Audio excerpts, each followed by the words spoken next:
Sebelum Anda mendengarkan, biasakan diri Anda untuk menonton video edukasi hingga selesai, demi menghindari kesalahpahaman. Selain itu, nyamankan posisi tubuh Anda, tenangkan perasaan, dan ucapkan basmalah. Selamat menyimak. Assalamualaikum warahmatullahi wabarakatuh. Bismillah, tawakkaltu ala Allah, la hawla wa la quwwata illa billah. Asyhadu an la ilaha illallah wa asyhadu anna Muhammadar Rasulullah. Allahumma salli ala sayyidina Muhammadin wa ala alihi wa sahabatihi ajma'in, ma ba'd. Hari ini adalah penutupan khalwat yang ke-31.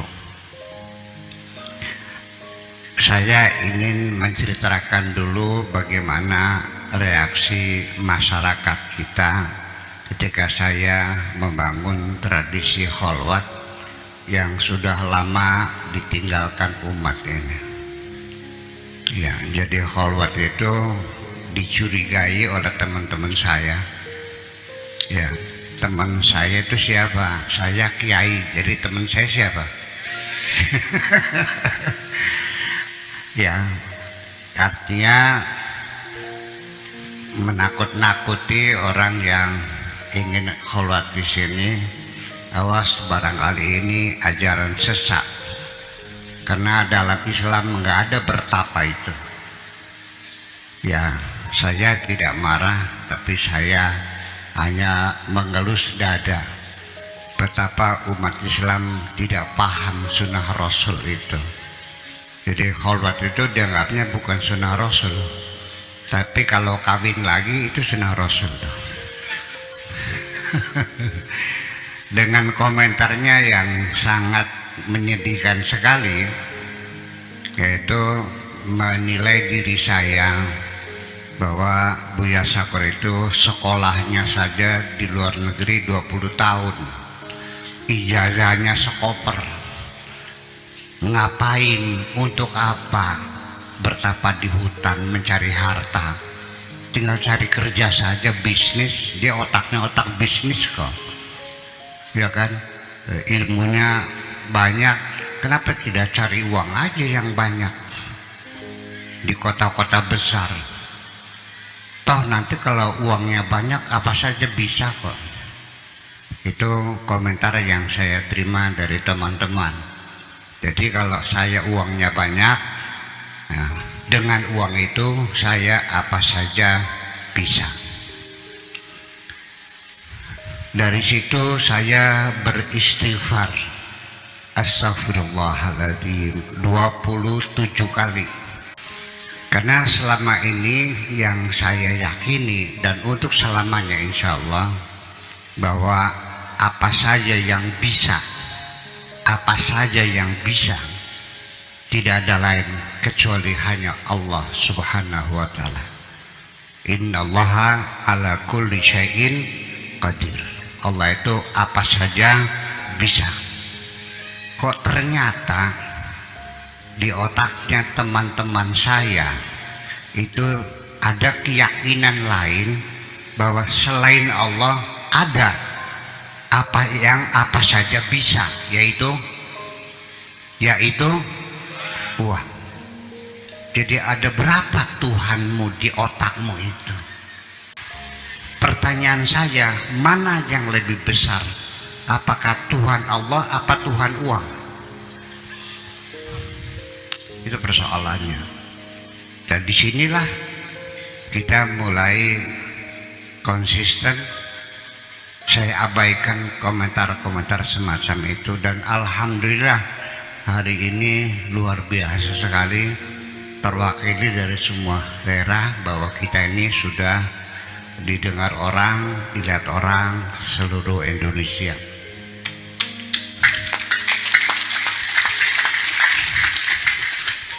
Saya katakan kepada mereka bahwa selama saya tahu belajar sejarah, ternyata yang mengukir sejarah dengan tinta emas, ya, membangun peradaban dunia yang besar, itu semuanya rata-rata keluar dari pertapaan.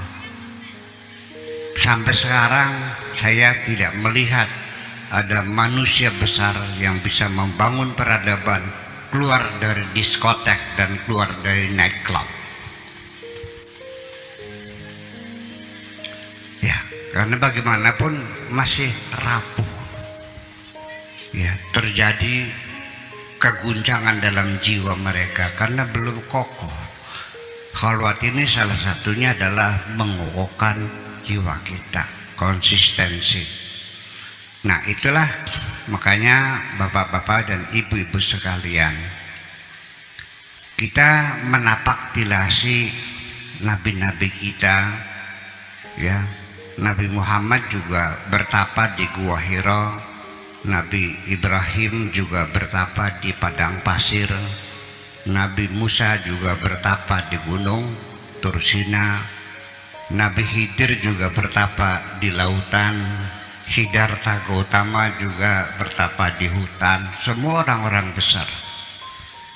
Nah, oleh karena itu kita termasuk ini sedang menapaktilasi.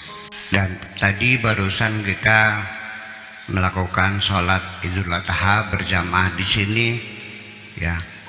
Dan juga teman-teman kita yang hari ini sedang merayakan Idul Adha di seluruh dunia, itu semuanya adalah menapaktilasi perjalanan Kanjeng Nabi Ibrahim alaihissalam.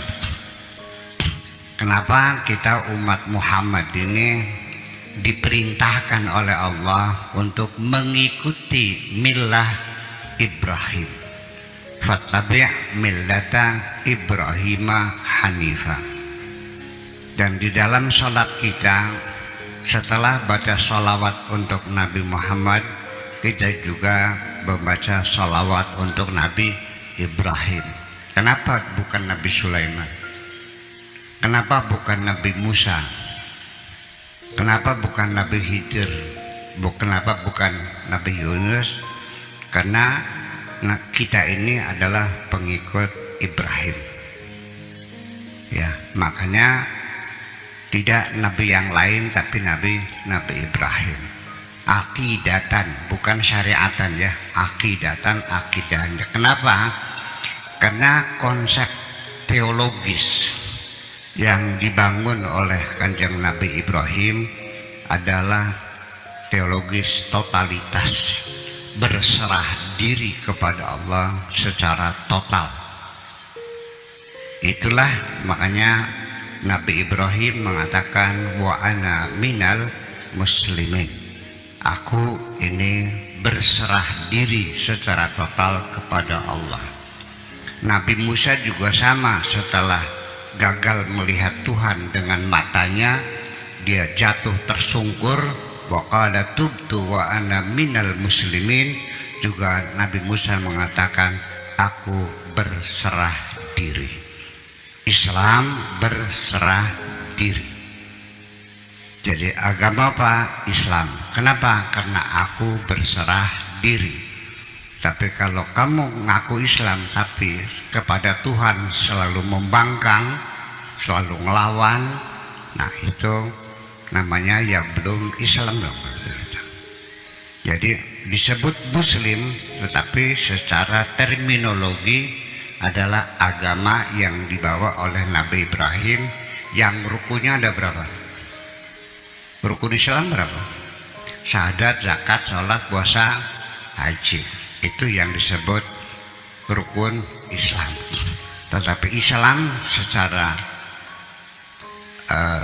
bahasa atau secara makna yang hakiki adalah berserah diri. Sehingga ketika Allah berfirman inna dina indallahi Islam, agama apapun yang diterima oleh Allah yang berdasarkan kepasrahan diri kepada Allah, itu maknanya.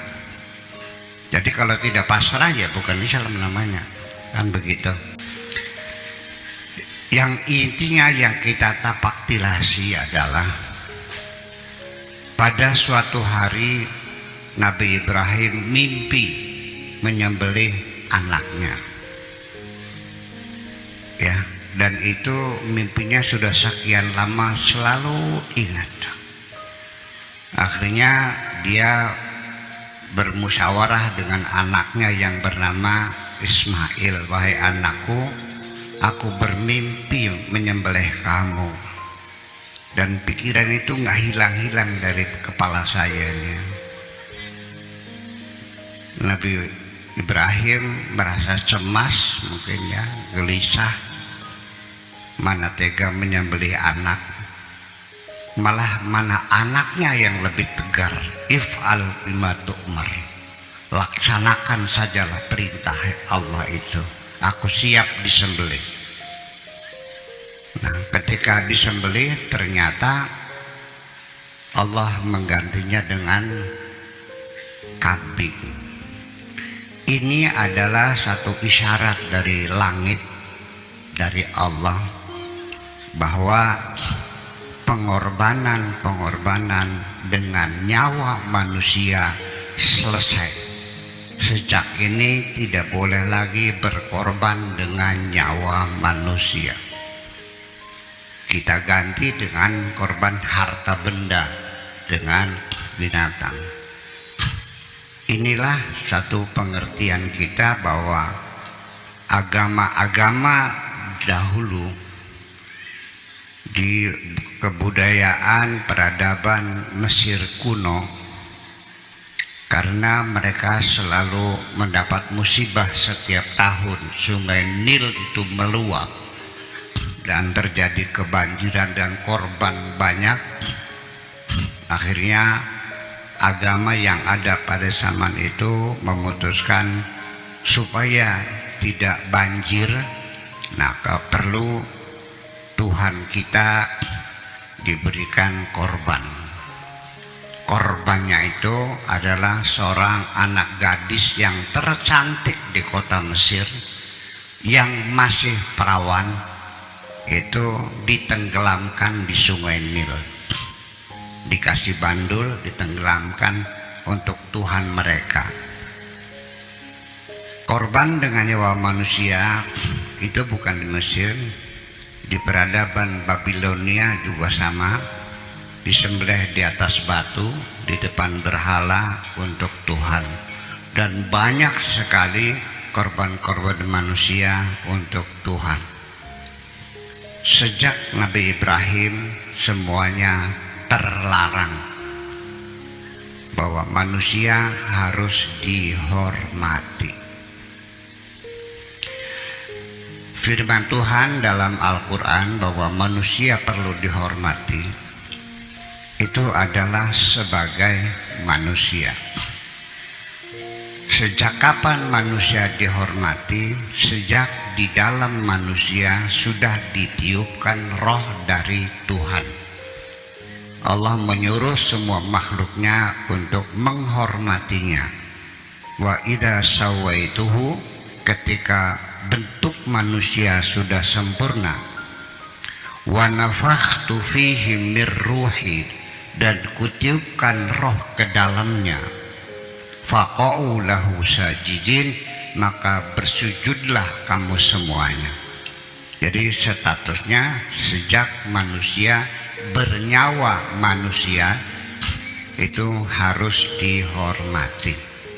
Tidak perlu dikaitkan dengan agamanya apa, sukunya apa, warga negaranya apa. Manusia harus dimuliakan. Ini ketika dia jadi manusia. Dan saya pun akan menghormati siapapun ketika mata saya melihat kamu sebagai manusia, pasti akan saya hormati. Tidak ada urusan dengan apa agamamu, apa sukumu, bagaimana warna kulitmu, itu tidak ada urusan. Ini yang penting. Faqa'u lahu sajidin, janin yang ada di perut ibu ketika 4 bulan usianya, saya mau nanya, agamanya apa? Warga negaranya apa? Ada.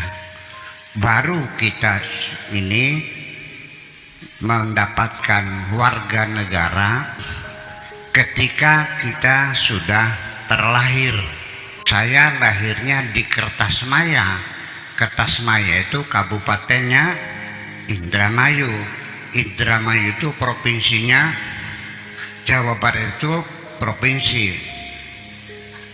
Ibu kota negaranya Jakarta, negaranya. Maka saya mendapatkan hak sebagai warga negara Indonesia. Setelah umur saya 15 tahun baru sah saya dinobatkan sebagai muslim. Jadi urutannya gimana? Pertama manusia, kemudian warga negara, kemudian jawab dong, kemudian agama. Jadi pertama adalah manusia, kedua warga negara, ketiga adalah agama. Jadi saya warga negara Indonesia yang kebetulan agamanya Islam. Saya manusia, kebetulan lahirnya di Kertasmaya, maka saya warga negara Indonesia. Itulah berpikir kita seperti itu, harus dihormati. Jadi menghormati manusia itu jangan melihat agamanya apa, hormati saja sesuai dengan perintah Tuhan, yaitu faqau lahu sajid. Ini yang perlu kita tanamkan pada kita semuanya. Oleh karena itu kita sesuai dengan tadi filosofisnya kurban itu apa, maka juga kita menyerukan kepada negara-negara yang sekarang sedang konflik seperti Rusia dengan Ukraina. Hentikanlah korban-korban manusia di Palestina dan Israel, hentikanlah korban-korban manusia. Dan dimanapun manusia tidak boleh dikorbankan. Segera lakukan gencatan senjata, lakukan ceasefire, ya, hentikan peperangan. Mari kita mulai berunding secara diplomasi, ya, di depan meja sambil minum kopi, ya kan gitu. Dan saya harapkan Indonesia akan ambil peran penting dalam dialog ini.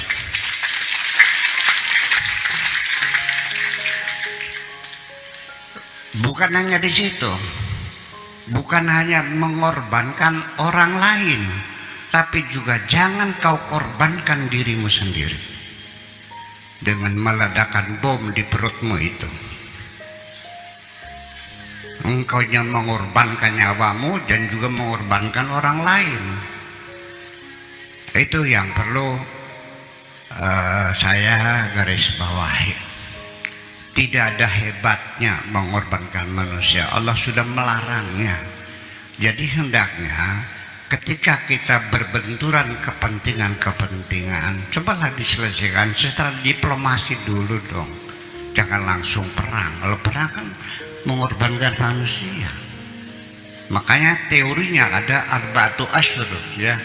Asyhurul hurum, bulan-bulan suci itu adalah sebagai bahan baku bagi peradaban Islam. Pada bulan-bulan tertentu peperangan harus dihentikan, namanya bulan haram.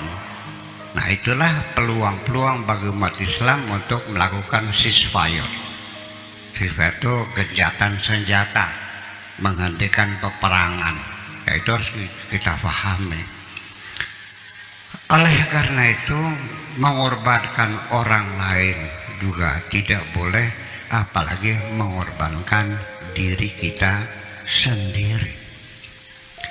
Saya paham latar belakang pemikiran masing-masing, kenapa orang berkorban. Mungkin karena idealismenya, karena apa, kesolehan hatinya, mungkin cita-cita yang sangat luhur, ingin mengajak semua umat manusia masuk surga semua, pengennya gitu.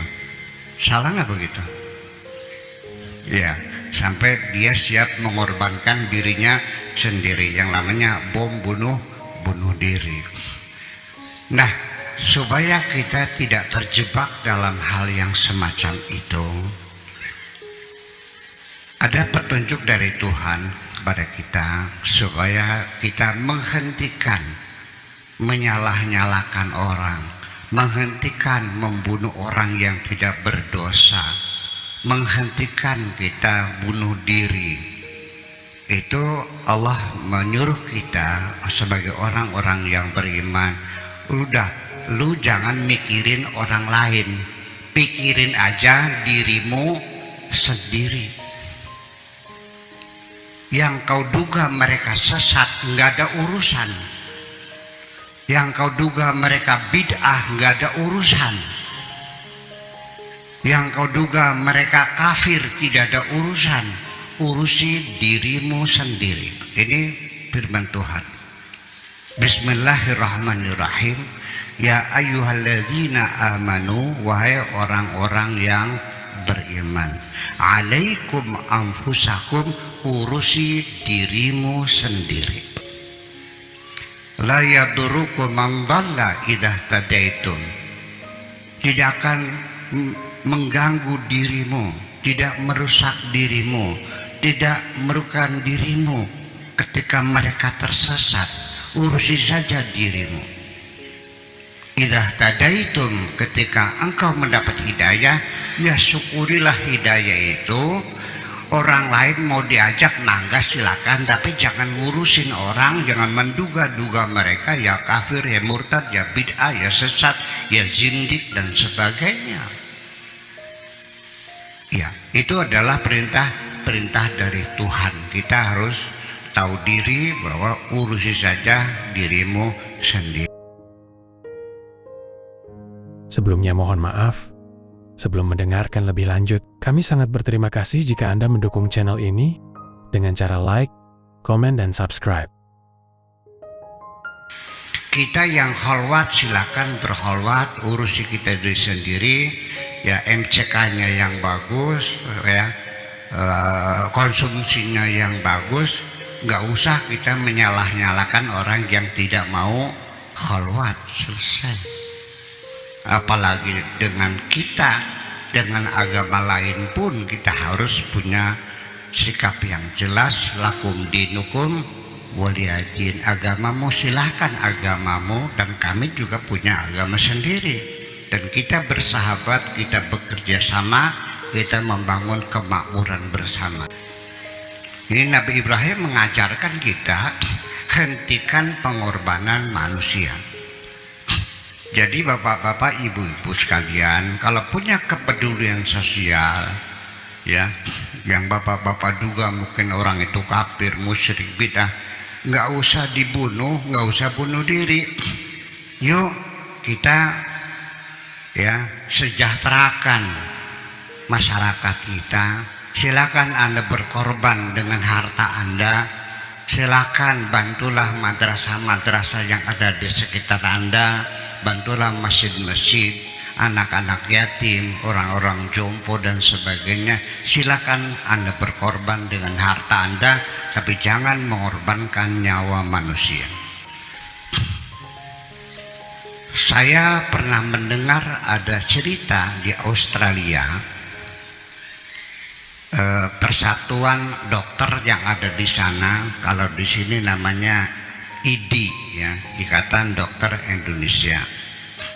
Mereka berpikir tentang kemanusiaan, yaitu banyak pasien-pasien yang tidak ada harapan hidup, penyakitnya sudah bertahun-tahun, mereka merintih kesakitan, mereka tidak tega melihat setiap hari orang merintih kesehatan.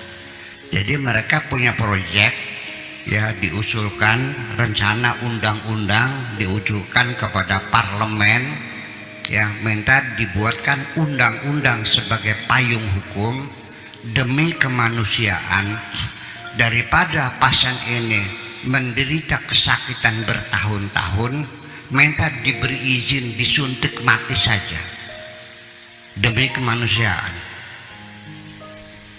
tetapi oleh parlemen ditolak mentah-mentah. Nyawa adalah urusan Tuhan, bukan urusan kamu. Tuhan yang memberi hidup dan Tuhan yang menghilangkan kehidupan. Ini hak mutlak Tuhan tentang nyawa. Itu yang kamu sebut orang kafir tuh, begitu.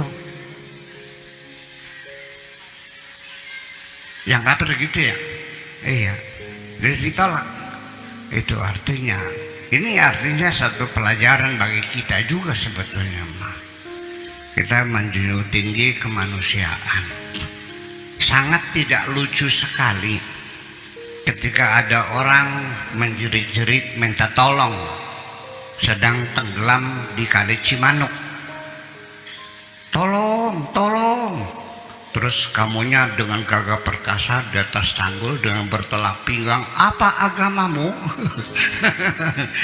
Saya Kristen, Pak. Masa bodoh loh? Masa begitu? Begitukah kemanusiaan?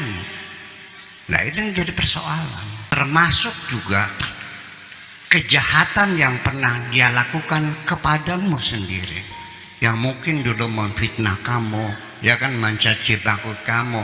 Ketika dia sedang membutuhkan bantuan, bantulah dia, nggak ada urusan. Ya, jangan ada dendam dan kebencian dalam diri kita ini. Ya, kalau Anda ingin hidup bahagia, hari ini saya kasih ilmu penting. Hilangkan dendam dan kebencian dari hatimu. Kita melakukan kajian psikologis. Kenapa orang kok dengan mudahnya menuduh orang kafir, menuduh musyrik, menuduh bid'ah, menuduh zindik, menuduh segala macam tuduhan? Itu tidak lebih karena merasa dirinya lebih baik, dirinya lebih sempurna, lebih pinter, lebih benar dan sebagainya, yang ujungnya adalah menghinakan yang lain. Ada satu konfirmasi dari Al-Quran juga, ketika iblis itu menolak untuk menghormati Adam, yang istilahnya Qala rabbuka lil malaikati isjudu li Adama. Sujud di sini bukan sujud salat ya, tapi menghormati. Saya garis bawahi, iblis disuruh hanya menghormati, disuruh menghormati.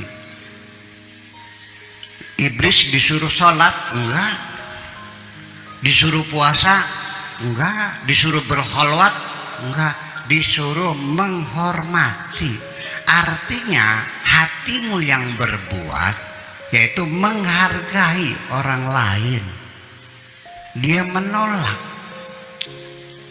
sehingga dipanggil oleh Allah, diklarifikasi. Wa qala ya iblisu ma mana'aka an tasjud. Apa yang mencegah kamu? Apa kesulitan kamu? Antas juga untuk menghormati lima khalaqtu biyadayya. Ini makhluk, ini manusia yang kuciptakan dengan kedua tanganku. Kenapa? Dipertanyakan oleh Tuhan, astakbarta am kunta minal alim. Apakah itu karena kesombonganmu? Ya betul, karena kesombongan. Dia mengklaim aku lebih baik dari Adam. Qala ana khairum minhu khalaqtani min narin wa khalaqtahu min tin. Lalu setelah itu bagaimana? Inilah menjadi persoalan sampai sekarang. Kita tidak pernah berhenti menghadapi dendam kesumat iblis kepada kita. Dendam iblis kepada kita ini dirawat sampai sekarang. Jadi siapapun yang merawat dendam namanya iya. Sampai kapan? Sampai hari kiamat. Dia selalu dendam kepada kita, mengintai kita. Kitanya melek, iblisnya melek. Kitanya tidur, iblisnya melek. Jadi iblis siap menggoda kita sepanjang zaman. Waspadailah, itu saja. Dan di mana adanya mengalir bersama darah kita sehari-hari, di dalam diri kita sendiri, tidak akan jauh. Ya, kita usir, datang lagi. Kita usir, datang lagi. Ini kita cuplik dari kitab ilmu tasawuf. Selagi burung-burung itu punya sarang di pohon di depan rumah yang setiap hari mengganggu kita, berisik suaranya, kita usir, balik lagi enggak? Kenapa? Ada sarangnya. Jadi tidak cukup hanya mengusir burungnya, tapi kita tebang aja pohonnya. Nah, kita juga dalam memberikan perlawanan kepada iblis itu, ya ditebang aja pohonnya supaya jangan balik lagi. Nah, tetapi iblis akan kembali menunggu pintu hati Anda terbuka, pintu gerbang Anda dibuka, menunggu bertahun-tahun. Begitu pintu gerbang terbuka, dia akan masuk. Kapan itu pintu gerbang terbuka untuk iblis masuk lagi? Ketika engkau marah, maka kendalikan, jangan marah. Damailah hatimu, jangan marah. Nah, ini yang jadi persoalan seperti itu. Jadi artinya bahwa iblis itu tidak musyrik, iblis tidak kafir, iblis lebih ma'rifat dari kamu, lebih kenal juga sama Allah iblis daripada kamu. Dan iblis juga tidak mengingkari Tuhan. Ketika dalam argumentasi yang dia sampaikan atas perintah Tuhan untuk menghormati Adam, argumentasinya kan anak khairu minhu, aku lebih baik dari Adam. Kenapa? Dijawabnya, ditanya lagi oleh Allah, kenapa? Iya, lima mana agak antasjud, lima khalaqtu biyadaya. Apa alasannya, argumentasinya? Engkau merasa lebih mulia dari Adam itu. Dia mengatakan, khalaqtani min narin wa khalaqtahu min tin. Karena aku dibuat dari api dan Adam dibuat dari tanah. Khalaqtani, engkau mencipta aku, berarti Adam mengakui Tuhan sebagai Khalik, betul? Wa khalaqtahu min tin, dan engkau menciptakan Adam dari tanah, berarti iblis mengakui penciptanya Adam adalah Tuhan, Allah juga, betul? Jadi dia percaya gak pada Tuhan? Percaya. Tapi kenapa disebut kafir? Ya karena sombong. Aba wastakbara wa kana minal kafirin. Dia menolak bersujud dan dia sombong. Karena dia sombong, wa kana minal kafirin, maka distempel dia, kamu kafir. Jadi ketika kamu sombong, saya akan mengatakan kepada kamu, kamu kafir. Ini merambatnya, meluasnya kemana-mana, menghinakan orang lain, kecongkokan, sampai kepada dosa-dosa lahir dan dosa-dosa batin juga. Akhirnya kemusyrikan, kekufuran, kejahatan dan sebagainya itu dari kesombongan. Itu tidak pernah menghormati orang lain, tidak mengakui kebaikan orang lain, tidak menghargai kelebihan orang lain. Akulah yang paling, akulah yang paling. Dan ini bapak-bapak dan ibu-ibu sekalian, dari dosa-dosa hati yang semacam itu, kesombongan, keangkuhan, kebohongan, dan sebagainya. Dosa-dosa besar itu adanya di dalam hati kita. Kalau dosa tangan, dosa kaki, nah kecil, dosanya prajurit. Karena tangan kaki ini prajurit, komandannya siapa? Jadi yang memikul dosa besar siapa? Hati. Makanya nanti di kemudian hari yang dikoreksi oleh Allah adalah bukan tanganmu, bukan kakimu, tapi hatimu yang akan dikoreksi. Sehingga supaya clear persoalannya, maka diisyaratkan dalam Al-Quran, nanti di depan pengadilan Tuhan mulutmu akan dibelakban oleh Allah, akan dikunci. Wa nakhtimu ala afwahihim, mulutmu dikunci. Wa tukallimuna aydihim wa tashhadu arjuluhum bima kanu yaksibun. Semacam itu. Nah, dari sekian dosa-dosa hati besar itu, ya kemusyrikan, ya kan, kekufuran, kemunafikan, kita mungkin terma-terma semacam itu tidak asing lagi kepada kita. Nah, hari ini saya ingin membuat apa namanya itu, klasifikasi lah, klasifikasi, pengelompokan antara musyrik, munafik, dan kafir. Mana yang paling gawat, mana yang paling besar dosanya? Apa kemunafikan, apa kemusyrikan, apa kekufuran? Di sini kita perlu ada kejelasan dan harus didukung dengan dalil-dalil. Yang paling berbahaya itu kemusyrikan. Yang paling besar adalah kemusyrikan. Kekufuran kecil, kemunafikan kecil dibandingkan dengan kemusyrikan. Yuk mari kita telusuri ya petunjuk Allah kepada kita. Kemusyrikan itu tidak ada ampun. Innallaha la yaghfiru an yushraka bihi. Allah tidak akan mengampuni, tidak akan pernah mengampuni kemusyrikan.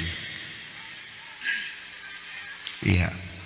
Wa yaghfiru ma duna zalika, selain kemusyrikan Allah mengampuninya. Wa may yusyrik billah faqad iftara itsman azima.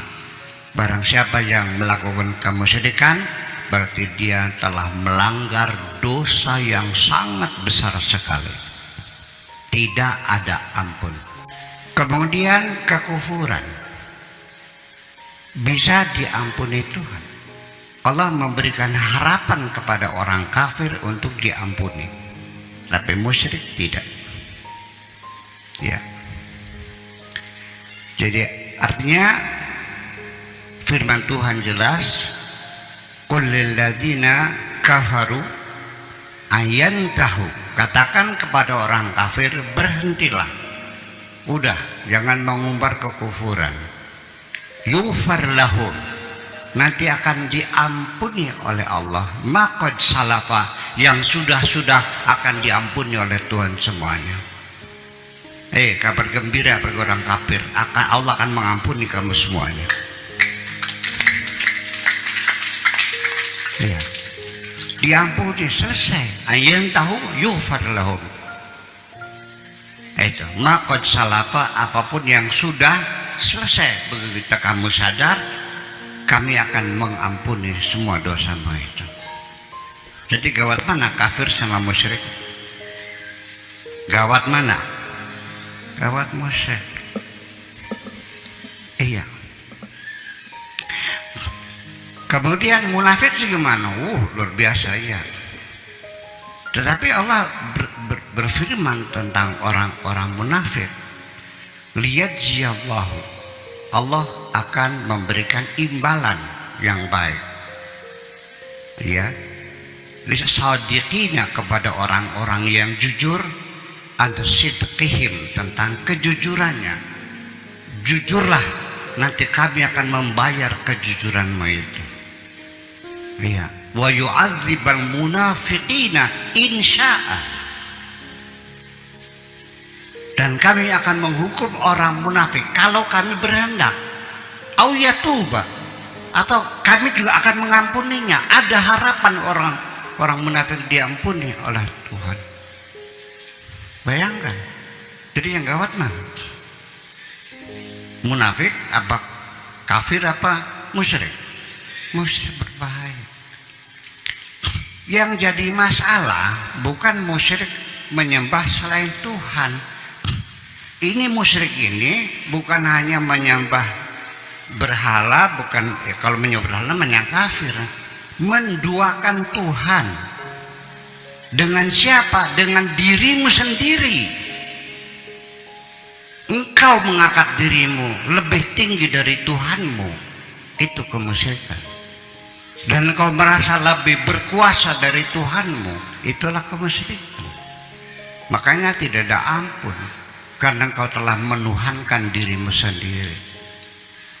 Nah, kalau kita lihat, itulah makanya kemusyrikan itu ya menjalar kemana-mana, sampai tega-teganya membunuh orang karena merasa aku yang paling benar dan aku lah yang paling benar. Sehingga dengan bahasa yang begitu lantangnya, neraka loh, kafir nih, neraka. Bagaimanapun engkau berbuat baik, kalau kamu itu tidak seagama dengan saya, neraka. Nah, dia meyakini aku masuk surga. Dia mengkapling-kapling surga dan neraka seperti Tuhan. Dan dia menjudgment, ya, menghukumi orang lain. Ini kafir, ini bidah, ini musyrik, seolah-olah dia tahu tentang hati manusia. Padahal yang tahu hati manusia hanya Allah. Kalau engkau bisa menuduh orang kafir, musyrik sebagainya, berarti kamu Tuhan juga. Ini wilayah Tuhan semuanya itu. Itu persoalan aja. Seolah-olah yakin aku yang paling benar. Ini gawat banget persoalannya ini. Kenapa? Karena kita tidak sadar. Dikiranya kemusyrikan itu menyembah berhala, enggak. Mengangkat dirinya sebagai Tuhan. Sembahyang mah sembahyang, puasa mah puasa. Tapi aku lebih menentukan daripada Tuhan. Dermawan juga nyumbang masjid 100 juta, Tuan Guru, 100 juta. Setelah jadi, dia dengan bangganya mengatakan, tanpa aku tidak mungkin jadi masjid ini. Bayangkan. Saya bilang, Allah yang menentukan. Tidak, aku yang menentukan. Kalau ada aku jadi, karena kalau aku tidak ada nggak bakal jadi. Jadi dia mengangkat dirinya lebih tinggi dari Tuhan, kan? Ya. Mungkin bapak-bapak pernah ditolong orang. Mungkin bapak-bapak mengecewakan orang yang pernah menolong bapak-bapak. Dia mengungkit, kalau enggak gue tolong, lu udah mampus dari dulu.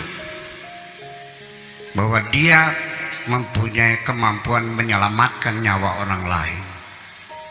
Ucapan kita banyak sekali, ya, yang mengisyaratkan di hatimu masih ada kemusyrikan. Terima kasih. Assalamualaikum warahmatullahi wabarakatuh. Selamat Anda telah menonton video ini hingga usai. Semoga video ini bermanfaat untuk Anda dan menjadikan Anda lebih baik dari hari kemarin. Amin. Dan terima kasih. Bagaimana caranya kira-kira selesai bulan puasa, semangat ibadah kita dua kali kita hati kita menjadi pada fase berapa nih? Kepedulian sosial terus